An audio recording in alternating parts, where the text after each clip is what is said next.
It vowed to be a safe haven, but a grieving family says this Delray Beach assisted living facility broke its promise, and their mother's dead because of it. A lawsuit just filed, and now the state wants the facility shut down. Tonight, its executive director talking only to Contact 5 investigator Katie LeGrone. That's right, Michael. Grand Villa of Delray East touts itself as being a home, a community, a family. But 2 questionable deaths in 2 years has the future of this facility in jeopardy. How you doing today? The boss at Grand Villa Delray Beach East agreed to speak with us, but made sure to keep us far from the front doors. But I did want to come out and at least acknowledge that you were here. Over the past 5 years, 2 aging residents managed to wander away unnoticed here. Their bodies found in a property pond. And then last year, there was Esther Cohen. My mother was born July 7th, 1924. The mother of 3, 89-year-old Esther spent her life singing.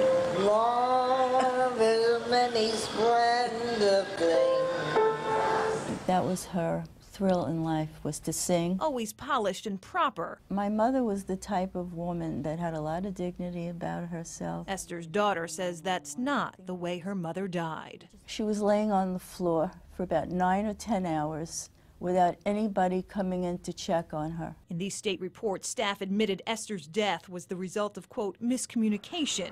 Nurses thought she was at the hospital. State-mandated hourly checks were never done.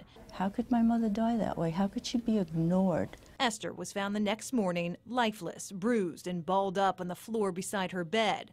A far different story than what Maxine Dumbrow says she was first told. Found in bed, and she must have died from a heart attack, from, senior citizen kind of problem. But then I found out something different. A state investigation found 23 violations at the facility after Esther's death.